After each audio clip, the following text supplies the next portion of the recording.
Une attaque psychique, c'est pas ce que les gens s'imaginent. C'est pas spectaculaire. C'est invisible. C'est quand ton cerveau se fait percuter par des mini-agressions mentales toute la journée sans que tu t'en rendes compte. Et ça prend des formes que personne ne soupçonne.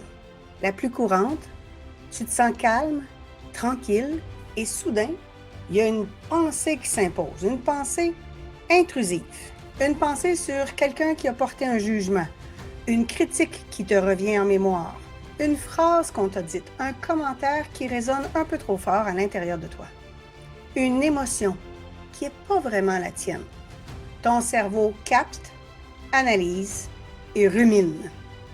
Ton cortex préfrontal se met à jouer, à tourner en arrière-plan, un peu comme une appli qui serait ouverte en permanence et qui draine ta batterie. Là où ça devient vraiment intense, c'est dans les relations proches. Quand tu es exposé aux émotions, aux attentes, aux tensions non dites de quelqu'un, ton système nerveux, lui, il absorbe tout.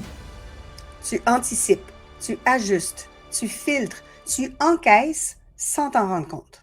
D'un point de vue neuroscientifique, ton cerveau se comporte comme s'il faisait de la vigilance constante. Et le résultat, c'est que ton cerveau consomme du glucose, de l'énergie, comme s'il était dans une situation de stress prolongé. Fait que t'es vidé, mais t'as rien fait de fatigant physiquement. Et tu comprends pas ce qui t'arrive. Et personne autour de toi comprend parce que extérieurement, tout va bien. Je l'ai vécu pendant des mois. Je dormais, je mangeais bien, mon corps allait bien.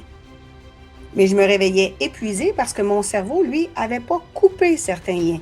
Il restait en mode protection et vigilance. Et ce que les neurosciences montrent de ce phénomène, c'est fascinant et un peu inquiétant. Quand les attaques mentales s'accumulent, l'amygdale au milieu de ton cerveau reste en alerte permanente. Ton taux de cortisol à ce moment-là, il ne redescend pas. Et les boucles de rumination continuent même la nuit pendant que tu dors. À long terme, l'hippocampe, la zone qui est associée à la mémoire, mais aussi à la régulation émotionnelle, va commencer à se modifier. Ce n'est pas une attaque spectaculaire, c'est une usure lente et silencieuse. Ton système nerveux s'épuise et toi, tu penses que tu es juste trop sensible ou trop fatigué. Mais ce n'est pas tout à fait ça.